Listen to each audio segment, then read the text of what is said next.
সুপ্রিয় দর্শক আসসালামু আলাইকুম। Welcome back to my channel Cooking Studio by Arin. আজকের পর্বে আপনাদেরকে একটি ডিম আর ময়দা দিয়ে তৈরি দারুণ মজার একটি নাস্তার রেসিপি তৈরি করে দেখাবো।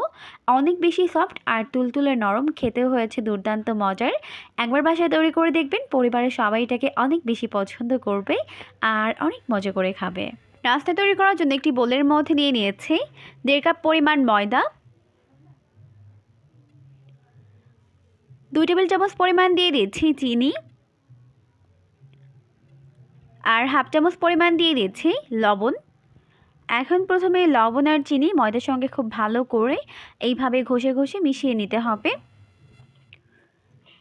মিশিয়ে নেওয়ার পর এরপর এর মধ্যে দিয়ে দিচ্ছি 1 চামচ পরিমাণ ইস্ট।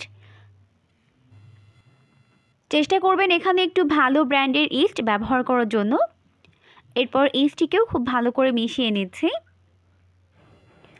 ইস্ট মিশিয়ে নেওয়ার পর এরপর এর মধ্যে দিয়ে দিচ্ছি 1 টেবিল চামচ পরিমাণ সয়াবিন তেল। এরপর তেলটিকে খুব ভালো করে এইভাবে ঘষে ঘষে ময়দার সঙ্গে মিশিয়ে নিতে হবে।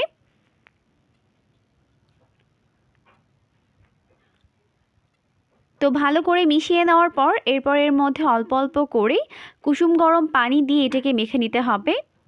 পানি এমন গরম হবে যাতে আপনি আঙুল চোবালে আঙুলটা সহ্য করতে পারে। আর চেষ্টা করবেন পানি এভাবে অল্প অল্প করে দিয়েই মিশিয়ে নিতে, এতে করে ডোটি পারফেক্ট হবে। আর এই নাস্তা তৈরি করার ক্ষেত্রে অবশ্যই আপনাকে এই ডোটিকে পারফেক্টভাবে তৈরি করতে হবে, তাহলে কিন্তু আপনার নাস্তা অনেক বেশি সফট আর তুলতুলে নরম হবে। তো ডোটি কিন্তু মাখার সময় এভাবে হাতের সঙ্গে লেগে যাবে, তবে ভয় পাওয়ার কোনোই কারণ নেই। এখানে এখন আমি 1 টেবিল চামচ পরিমাণ সয়াবিন তেল দিয়ে এটাকে খুব ভালো করে মেখে নিব। এতে করে কিন্তু ডোটি আর হাতের সঙ্গে আঠালোভাবে লেগে যাবে না। আর এরকম সফট একটি ডো কিন্তু তৈরি করে নিতে হবে, এতে করে কিন্তু নাস্তাটি অনেক বেশি সফট আর পারফেক্ট হবে।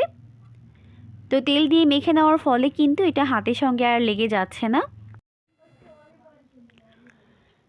আমার এই ডোটি মাখতে এখানে প্রায় 1 কাপের মতো পানি লেগেছে, আপনাদের কম বেশি লাগতে পারে। তো খুব ভালো করে মেখে এরকম একটি সফট ডো তৈরি করে নিয়েছি। এরপর এই ডোটিকে আমি 1 ঘন্টার জন্য রেস্টে রেখে দিব। এই জন্য উপরে একটু সয়াবিন তেল লাগিয়ে দিয়েছি, এতে করে উপরটা ড্রাই হয়ে যাবে না। এরপর এটাকে ঢেকে 1 ঘন্টার জন্য রেস্টে রেখে দিয়েছি। 1 ঘন্টা হয়ে গেছে, এখন ঢাকনাটিকে উঠিয়ে নিলাম। এখন ডোটি খুব ভালোভাবে ফুলে গেছে। এরপর আমি ডোটিকে এভাবে মধ্যে এর ভেতরে থাকা বাতাসটিকে বের করে দিচ্ছি। এরপর ডোটিকে খুব ভালো করে এভাবে মেখে নিচ্ছি।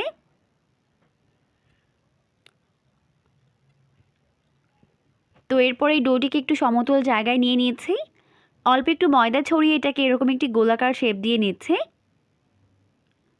এরপর এরকম পাতলা করে এটাকে বেলে নিচ্ছে।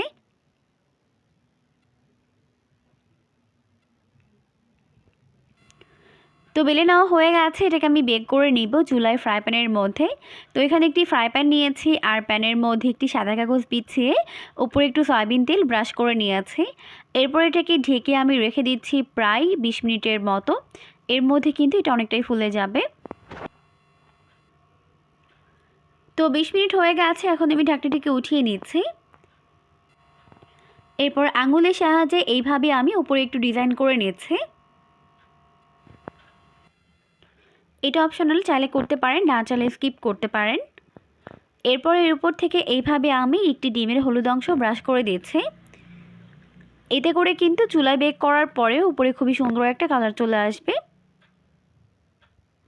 তো খুব ভালোভাবে চার সাইডে এইভাবে লাগিয়ে দিতে হবে।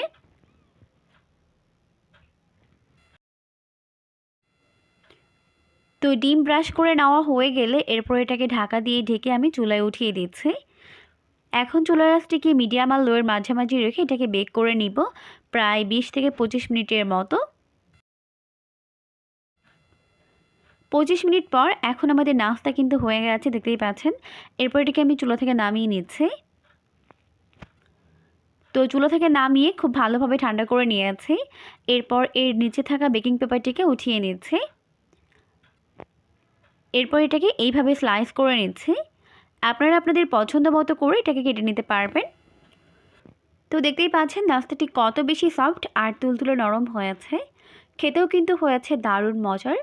অবশ্যই রেসিপিটিকে ফলো করে বাসায় ট্রাই করবেন, দেখবেন পরিবারের সবাই এটাকে অনেক বেশি পছন্দ করবে আর অনেক মজা করে খাবে। পরবর্তী ভিডিও দেখার আমন্ত্রণ জানিয়ে আজকের মতো এখানেই বিদায় নিচ্ছি। সবাই অনেক বেশি ভালো থাকবেন। আল্লাহ হাফেজ।